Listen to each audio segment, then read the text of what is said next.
qui était à l'école du dimanche. C'est la première fois que j'ai fait l'école du dimanche et l'enseignement du culte dans le même dimanche en français. Parce que je faisais ça souvent au Brésil, mais je faisais des blagues plutôt à mes filles. Elles disaient, non, la prédication, je vais le faire en portugais, ça va être trop pour moi. Non, papa, tu ne peux pas le faire. Oui, je pensais à faire en portugais, mais je sais que ça ne va pas marcher. Je ne vois pas de langue de feu sur vos têtes, alors j'ai besoin de prêcher en français pour que vous puissiez comprendre la parole. Au moins, il y a 3 personnes, oui, comme elle a disparu en bas pour aider avec les enfants. Alors, il y a 2 personnes, 3 avec Paula qui vont comprendre si je prêche en portugais, mais ce n'est pas la bonne idée. Mais la question d'aujourd'hui, c'est de parler de l'espérance malgré la souffrance. La question que je me pose souvent, c'est comment garder l'espoir lorsque nous sommes entourés de souffrance. Parce que ça arrive souvent. Et parfois, en écoutant les nouvelles, nous sommes effrayés par la souffrance présente partout dans le monde. Si on regarde dans notre entourage, on va voir de la souffrance, mais de nos jours, avec l'Internet et on a accès à toutes les informations partout dans le monde, parfois on dit, mais Seigneur, mais c'est trop. Il y a trop de méchanceté. Il y a des enfants affamés dans quelques pays. Il y a beaucoup de gens qui ne savent pas s'ils auront quelque chose à manger ce soir. Parce que parfois, dans notre vie, tous les jours, ici, dans un pays qu'on appelle le premier monde, on oublie que parfois, il y a dans le monde plusieurs personnes qui sont dans telle situation. Il y a tant de gens qui souffrent de guerre. Il y a tant d'autres de gens qui souffrent aux mains des gouvernements oppressifs, des dictatures.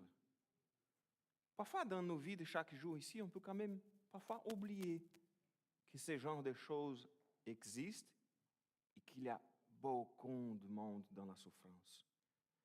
Avez-vous déjà pensé au nombre de personnes qui souffrent d'une maladie grave aujourd'hui? Parce que parfois, on connaît des gens de notre entourage, de notre famille, nos voisins, qui sont devant une maladie grave. Et on pense parfois, si on commence à penser dans le monde tout entier, il y a plusieurs personnes.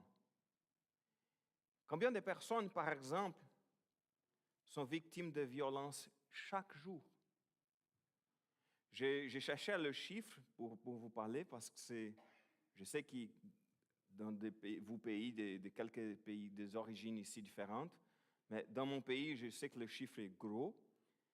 Environ 40 000 personnes sont assassinées chaque année. On parle de 40 000 personnes par année sont assassinées. C'est beaucoup de monde. C'est plus de gens qui ont il y a moins de gens qui ont décédé dans la guerre la bande de Gaza que dans mon pays par année à cause de la violence, de la criminalité.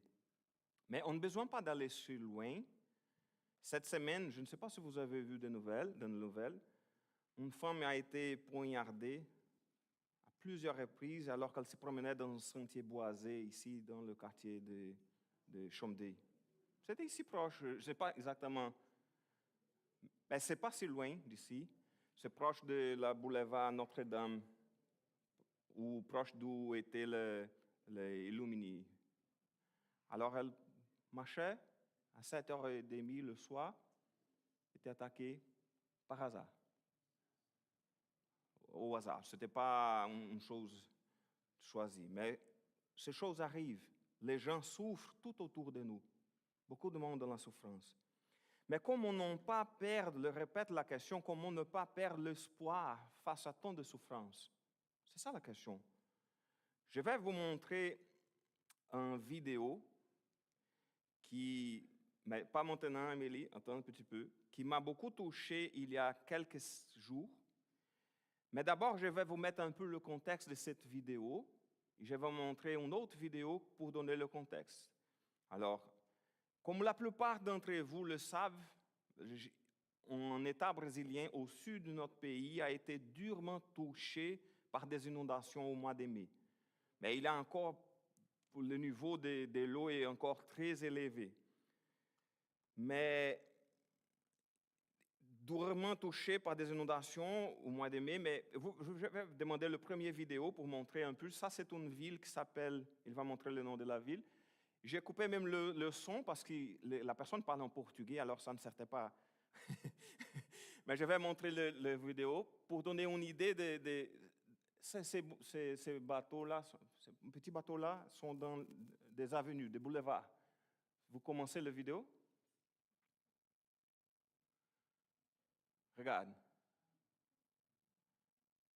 Les toits. Ça, ce sont des rues, des boulevards. On parle des inondations qui ont touché 471 villes de son État. On parle de 169 personnes qui ont été mortes.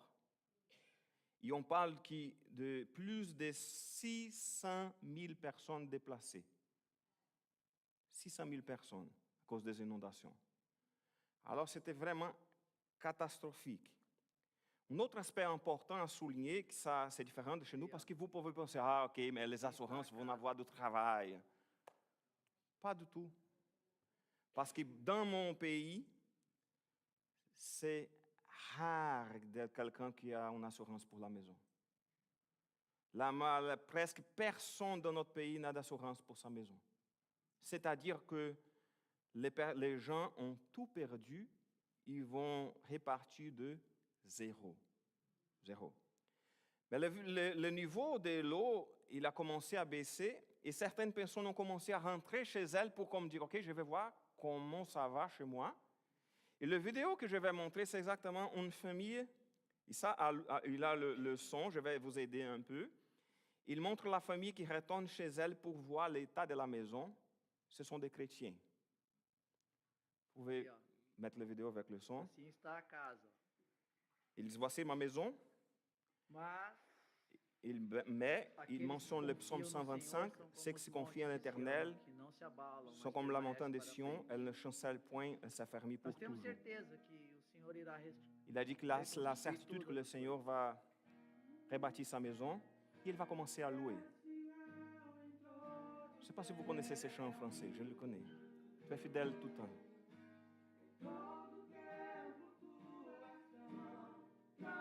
Tout le temps, tu es bon. Voilà, je te donne tout ce que j'ai. Je chanterai la bonté de Dieu. Je ne sais pas si vous pouvez voir le niveau de l'eau, on peut voir au milieu du mur. Ils ont tout perdu. Ta grâce ne faille pas. Je chanterai la bonté de Dieu. Ma vie est dans tes mains. Même lorsque je me réveille, jusqu'au moment de me coucher, je chanterai la bonté de Dieu. J'ai coupé le son là, la vidéo, il chantait toute la chanson. Il disait comme si pour montrer au restant de la famille, voici mes frères, voici l'état de notre maison, mais ceux qui s'y confient en l'Éternel, dont comme la montagne de Sion, elle ne chancelle point, elle s'affirme pour toujours, et je chanterai la bonté de Dieu. Mais comment chanter la bonté de Dieu lorsque j'ai tout perdu? Comment garder l'espoir malgré les souffrances? Qu'est-ce qui pousse ces gens-là à chanter la bonté de Dieu face à tant de souffrances? Alors, pour réfléchir ce matin, on va examiner Romains chapitre 8 et on va lire le verset 18 jusqu'au 25. Lisons Romains 8. J'estime d'ailleurs qu'il n'y a aucune commune mesure entre les souffrances de la vie présente et la gloire qui va se révéler en nous. En effet, La création attend avec un ardent désir la révélation des fils de Dieu. Car la création tout entière a été réduite à une condition bien dérisoire. Cela ne se produit de son gré, mais à cause de celui qui l'y a soumise. Il lui a toutefois donné une espérance.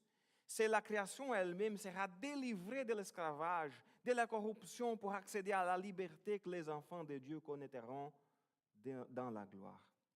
Nous le savons bien en effet, jusqu'à présent la création tout entière est unie dans un profond gémissement et dans les douleurs d'un enfantement. Elle n'est pas seule à gémir, car nous aussi, qui avons reçu l'Esprit comme avant-goût de la gloire, nous gémissons du fond du cœur, en attendant d'être pleinement établis dans notre condition de fils adoptifs de Dieu, quand notre corps sera délivré. Car nous sommes sauvés, mais c'est une espérance. Or, voir ce que l'on espère, ce n'est plus espérer. Qui en effet continue à espérer ce qu'il voit? Mais si nous ne voyons pas ce que nous espérons, nous l'attendons avec persévérance. Prions. Merci Seigneur pour ta parole, que tu puisses nous guider ce matin pour bien comprendre ta parole, qu'on puisse avoir de la force qui vient de toi, de la paix surnaturelle qui vient de toi pour affronter les épreuves qui sont parfois devant nous. Aide-nous à garder l'espoir, à avoir de l'espérance malgré la souffrance. Au nom de Jésus. Amen. Alors, les souffrances présentes. Alors, si on parle de la souffrance, je parlais tantôt dans l'introduction de la souffrance. Je n'ai pas même besoin de beaucoup expliquer par rapport à la souffrance. La souffrance, c'est quelque chose qu'on connaît. On voit chaque jour. Le texte, il dit que toute la création est dans une situation dérisoire, car toute la création tout entière a été réduite à une condition bien dérisoire. Et je ne sais pas si vous savez, mais ces mots qu'il utilise là pour dérisoire, c'est le même mot qui en hébreu est utilisé en Ecclésiaste, qui est rendu dans les diverses traductions comme vain, dérisoire, utile, éphémère, précaire, tout est vain, tout est éphémère. Le texte d'Ecclésiaste, le bien connu, vanité. Alors, il y a plusieurs traductions, ça dépend de la traduction, mais c'est exactement le même sens ici. Et ces mots-là, ils peuvent avoir beaucoup des idées différentes, mais l'idée, c'est de quelque chose qui est parfois futile, qui est au même temps éphémère, au même temps précaire. Alors, à cause du péché d'Adam et d'Ève, la planète qui avait été parfaitement créée commence à se dégrader au fur et à mesure. Et cette dégradation entraîne des maladies, entraîne beaucoup d'autres problèmes, toutes sortes de problèmes. Et tout cela a des effets néfastes sur l'homme, sur les animaux, sur la terre en tout entière. Les êtres humains sont privés alors, comme dit la parole de Dieu, de la gloire de Dieu. Et la création dans son ensemble, elle aussi, elle ne peut remplir pleinement le but pour lequel elle a été créée. Comme nous, la création aussi a subi les conséquences de la chute et elle est dans une situation dérisoire. Il faut simplement regarder les nouvelles. Il faut simplement regarder notre entourage pour savoir la situation que nous sommes pour le moment dans le monde tout entier. Et le texte, il ajoute que la création gémit. C'est le verset 22. Nous le savons bien en effet. Je vous répète, nous le savons bien. Jusqu'à présent, la création tout entière est unie dans un profond gémissement et dans la douleur d'un enfantement. Et ça, c'est intéressant, l'image qu'il utilise d'un enfantement. C'est comme j'ai jamais été enceinte, mais c'est comme il y a là le moment que les douleurs viennent. Vous avez l'espoir que quelque chose de bon va venir, mais la souffrance, de toute façon, elle est là. Les douleurs, etc. Et ce que le texte explique est que toute la création pour le moment agonise dans l'angoisse. Elle gemme. Je n'ai pas besoin d'expliquer beaucoup, mais il suffit de regarder, comme je disais, il voit que la planète s'y rend compte que la création est en souffrance d'une façon générale. Écoutez, ces genres de choses que j'ai montrées, la pluie, les inondations, ça, c'est du jamais arrivé dans mon pays, dans cette région-là. On a parfois des inondations, ça arrive pendant une journée, des gros pluies, ça va monter le niveau, les gens vont cacher les meubles en haut de la maison, et la journée suivante, tout est baissé, mais ça fait plusieurs jours, et les rivières sont encore à 4 mètres au-dessus du niveau. Et comme tout est dans le même niveau, ça va loin. Il y a plusieurs personnes qui n'ont pas retourné, il y a même beaucoup de maisons qui ont été détruites. Ça, c'est du jamais vu dans cette région de mon pays. Jamais vu. On pouvait penser, mais les gens là ont bâti des maisons proches de la rivière. Non, parce qu'ils entraient dans toute la ville. Tout était touché. Alors, c'est du jamais vu. On dit parfois que le problème est dû à notre mauvaise utilisation de la planète, mais ce n'est pas tout. La question, c'est que depuis la chute, la planète se dégrade. Ça empire chaque jour. Il commence à devenir de plus en plus difficile la chose. Et toute la création gémit. Mais la dégradation est temporaire, parce que le mot dérisoire, ça donne aussi l'idée de temporaire, de éphémère. Parce que bientôt, Dieu, il nous apportera un nouveau commencement. Il renouvellera et régénérera la terre. Mais pour le moment, les croyants gémissent eux aussi du fond du cœur. Parce que parfois, ça c'est le verset 23, la première partie, la création n'est pas la seule à gémir. Car nous aussi qui avons reçu l'Esprit comme avant-goût de la gloire, nous gémissons du fond du cœur. Beaucoup de gens pensent à tort que les chrétiens ne devraient pas souffrir parce qu'ils sont des enfants de Dieu. Ah non, je suis un enfant de Dieu, je n'accepte pas passer pour cette maladie-là, avoir cette maladie-là. C'est pour tout le monde. Cette idée n'est pas biblique. Nous vivons dans un monde corrompu. Notre corps, notre chair est corrompue et nous subissons les conséquences de cette corruption chaque jour, tous les jours. Nous tombons malades comme tout le monde. Nous sommes également sujets à la mort physique, pas la spirituelle, mais la physique. On est tous sujets. Nous subissons les conséquences de nos péchés et parfois les conséquences des péchés de ceux qui nous entourent. Parce que, par exemple, cette madame-là qui était assassinée, tuée cette semaine ici proche, c'était le gars-là, il était fou, si j'ai bien compris dans les nouvelles. Alors, elle a subi les conséquences du péché d'une autre personne.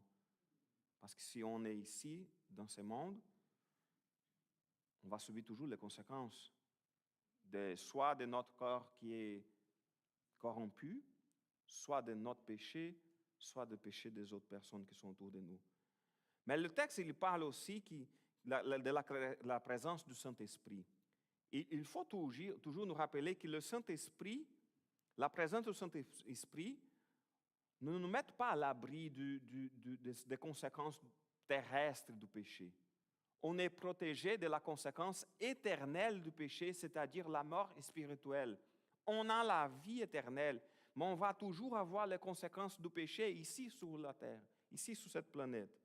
Le fait que le Saint-Esprit habite en nous ici n'est qu'un avant-goût. C'est bien que le mot qu'il a utilisé, c'est un avant-goût de ce que nous vivrons avec le Seigneur dans l'éternité.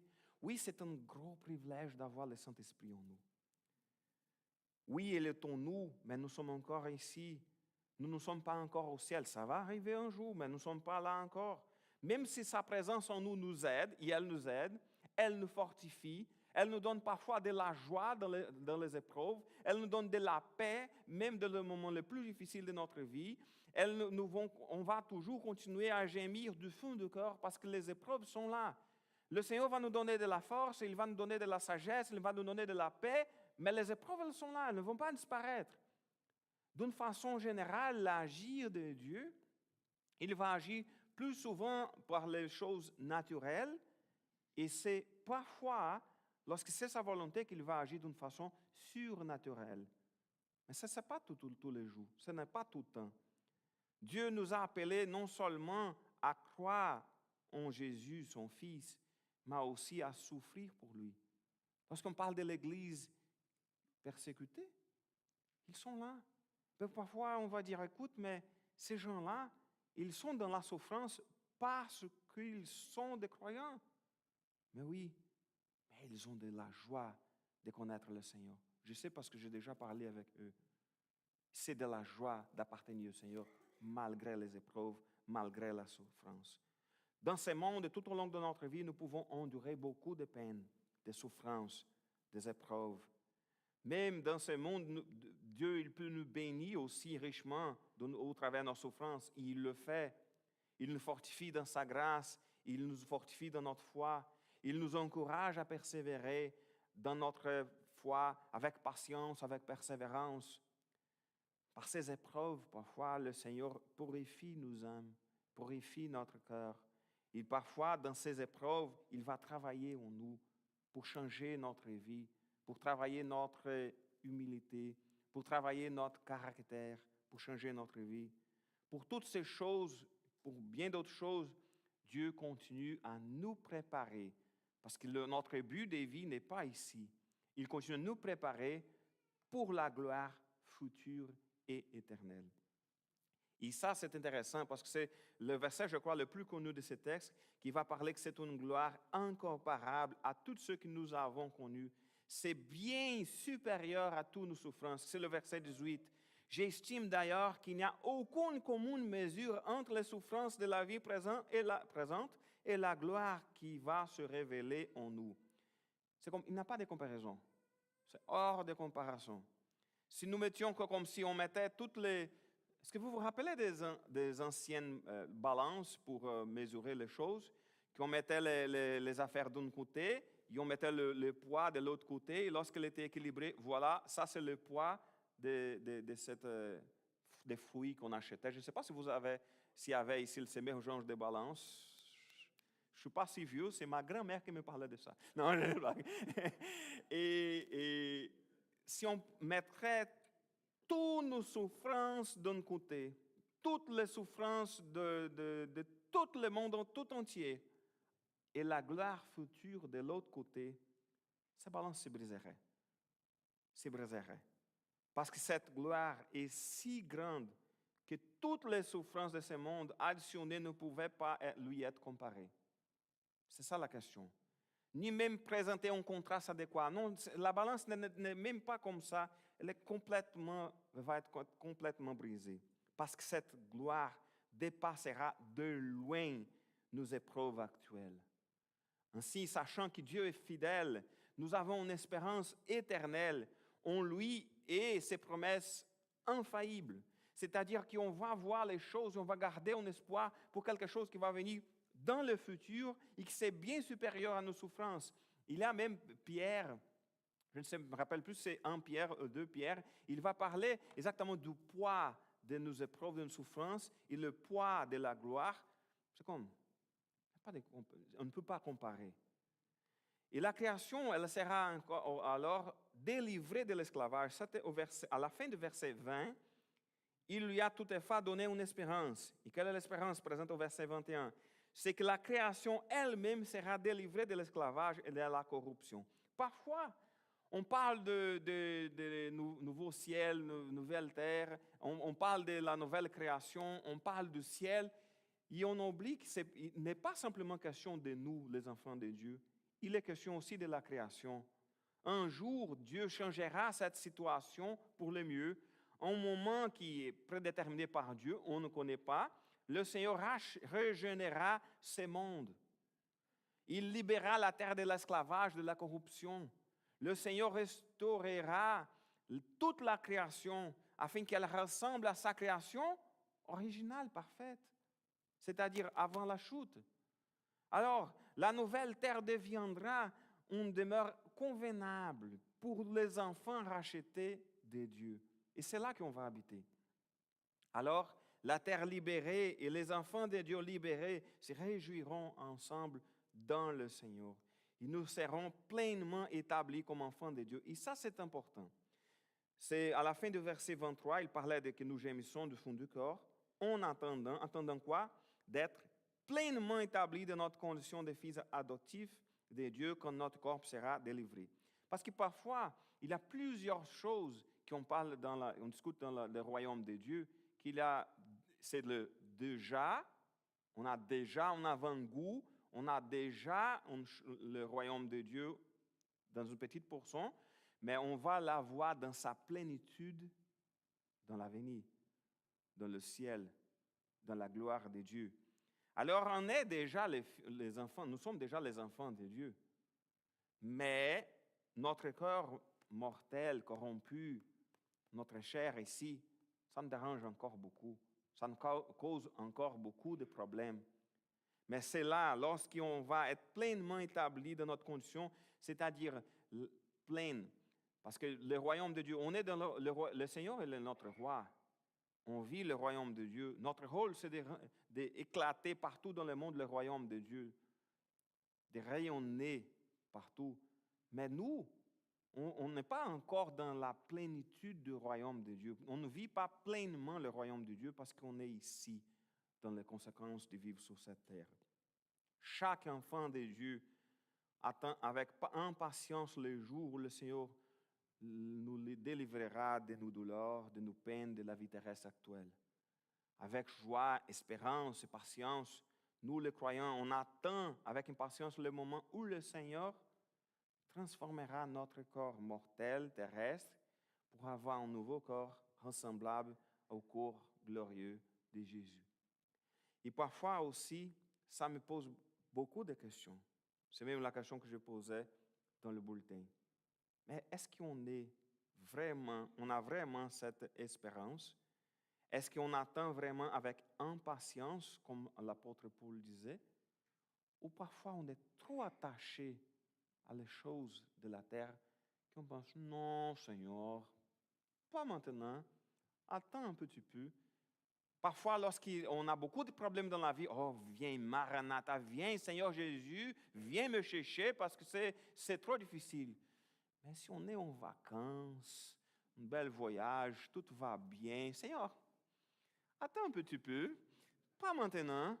C'est tellement bien la vie, tout le monde chez moi est en santé, aucun problème, je viens d'acheter une nouvelle maison, ou je viens de profiter d'un bel moment, je travaille dans la chose que je cherchais toute ma vie, et maintenant tu viens. Non, Seigneur, pas maintenant. Mais non, on devrait regarder la gloire future et dire Seigneur, viens. Mais la parole nous dit qu'il nous faut encore attendre. Parce que toute la création attend. Ce n'est pas simplement nous. Le verset 19, il est écrit qu'en effet, la création entend avec un ardent désir la révélation des filles de Dieu. Qu'est-ce qu'il est écrit ici? Il n'est pas question de penser, on ne doit pas penser à l'humanité, à les êtres humains qui ne sont pas des enfants de Dieu. Ces gens-là n'ont pas l'ardent désir de révélation des fils de Dieu, n'ont pas le désir d'attendre le Seigneur. Non, on parle ici de la nature. Parce qu'elle est gémie aussi.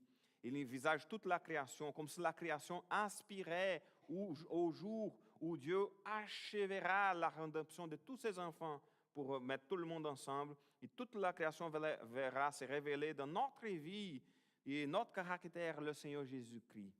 Alors nous vivrons et régnerons avec le Christ, mais ça c'est dans l'avenir. Et la terre tout entière, toute la création attend. Et le verset 23, il dit que nous gémissons du fond du corps en attendant. Parce que j'ai déjà parlé que nous gémissons aussi du fond de notre corps, mais j'aimerais souligner simplement l'expression en attendant. Parce que chaque enfant de Dieu attend avec impatience, comme je disais tantôt, le jour où le Seigneur va venir. Avec espérance, avec patience. Nous gémissons en attendant, car nous savons que tout est temporaire, tout est éphémère, tout va passer ici, tout va finir un jour. Alors, si nous gardons notre espoir ici sur la terre, ça va être difficile de garder l'espérance malgré la souffrance. Si notre espérance est dans les choses terrestres, si on pense que c'est ici que je vais trouver ma joie, toute la joie de ma vie, c'est ici que je vais profiter de toute ma vie, les choses ici sur la terre, c'est ça que je vais avoir, ok, c'est impossible de garder l'espérance malgré la souffrance. Parce qu'on voit que les choses vont empirer de plus en plus. Et notre espoir est dans le Seigneur. Parfois, on commence à discuter, par exemple, les choses de l'avenir, les problèmes du monde tout entier, les mouvements qui vont essayer de contrôler le monde avec des choses qui sont complètement contraires à la volonté de Dieu, les gouvernements qui vont essayer de contrôler les gens, etc. On voit beaucoup de ces genres de choses, on peut penser, mais Dieu, ça va arriver où? Qu'est-ce qui va se passer avec mes filles qui ont 10 ans, 11 ans? Ça va arriver quoi avec elles dans l'avenir? Moi, je ne sais pas. Mais je sais qu'elles seront dans la main de Dieu.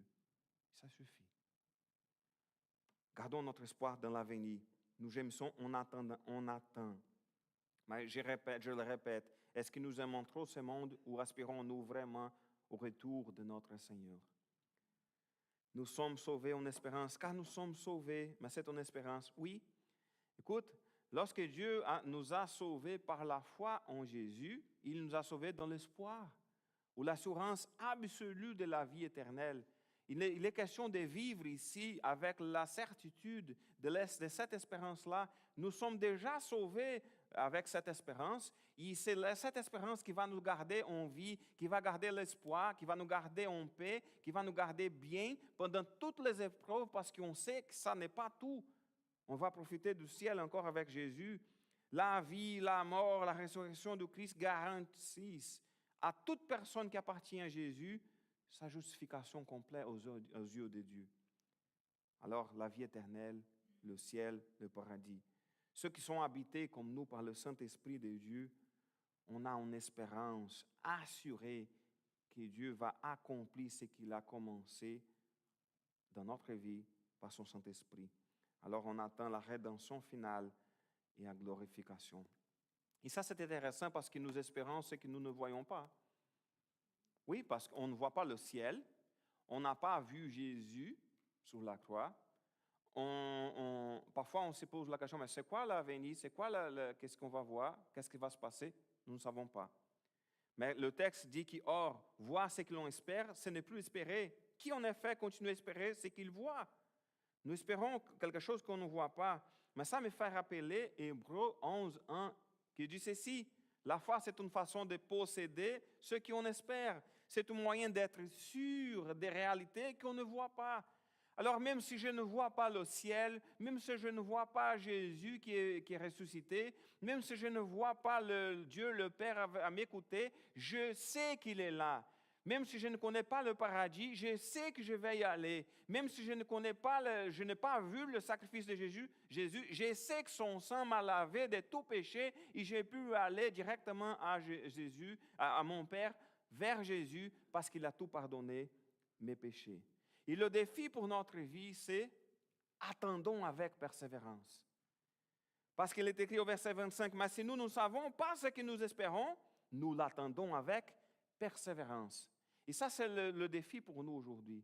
C'est de garder la foi, de garder l'espérance, d'avoir toujours d'attendre le Seigneur Jésus avec espérance. Alors que nous gémissons dans notre intérieur, alors que nous souffrons, nous nous réjouissons de nos souffrances, car ces souffrances produisent en nous la persévérance, et la persévérance produit la patience, et la persévérance produit l'endurance, la persévérance. C'est-à-dire que ça renforce notre caractère. Et plus nous avons confiance en Dieu, plus nous dépendons de lui. Ainsi, même si nous servons le Seigneur dans notre vie de tous les jours et que nous continuons à attendre avec impatience notre adoption finale, nous apprenons de plus en plus à faire confiance à Dieu. C'est dans les épreuves parfois qu'on apprend d'avoir plus de confiance en Dieu. Lorsque tout va bien, ok, c'est correct. Je n'ai besoin pas de demander de l'aide au Seigneur parce que tout va bien. Mais lorsque ça vient les épreuves, oh voilà, Seigneur, aide-moi. Aide-moi. Alors, faisons-le avec persévérance. C'est ainsi que le Seigneur, notre Dieu, nous accorde la grâce de nous aider jour après jour. Il nous remplit d'espérance. C'est son œuvre, de son Saint-Esprit en notre vie, dans toutes les promesses qu'il nous a faites en Jésus-Christ. J'estime d'ailleurs qu'il n'y a aucune commune mesure entre les souffrances de la vie présente et la gloire qui va se révéler en nous. Comme on dit, on peut chanter « Je passerai ma vie à dire à tous mes frères que Dieu est bon, oui. » Ou, comme c'était le chant le monsieur qui chantait, j'ai oublié le chant. je chanterai la bonté de Dieu. Qu'on puisse chanter la bonté de Dieu, malgré les souffrances. Parce que notre espérance n'est pas dans ces choses ici. Même si les choses vont bien ou si les choses vont mal, je chanterai la bonté de Dieu. Qu'on puisse chanter la bonté de Dieu et témoigner à tout le monde que Dieu est bon. Amen.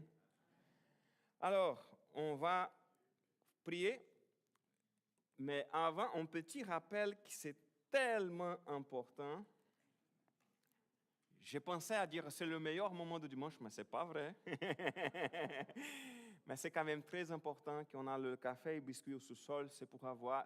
Il n'est pas question de café et biscuits, il est question de communion fraternelle. Si c'est la première fois que vous êtes ici parmi nous, soyez le bienvenu et vous êtes invité à être avec nous pour prendre du café et biscuits et profiter d'un bon moment de communion fraternelle. On va prier et je vous souhaite une bonne semaine. Prions.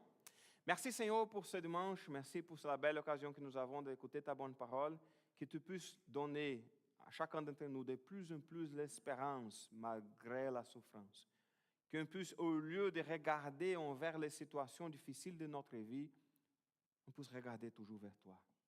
On puisse regarder vers le sacrifice de Jésus sur la croix, parce qu'on était rachetés. Le Jésus a payé le prix pour nous sur la croix. Alors, malgré les souffrances ici sur la terre, ton amour et ta bonté sont immenses.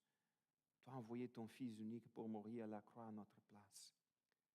Et on va vivre toute l'éternité au ciel. Alors, merci Seigneur, qu'au moment de la souffrance, on puisse regarder vers toi, qu'on puisse regarder vers le passé, vers Jésus, et regarder vers l'avenir, vers Jésus aussi, et faire confiance en toi, et savoir que tout cela, toute notre vie ici sur la terre, est éphémère et passagère. Ça va passer. Donne-nous de plus en plus la force qui vient de toi et qu'on puisse garder l'espoir toujours en ton Fils Jésus-Christ. Au nom de qui nous prions. Amen. Que Dieu vous bénisse. Une bonne semaine.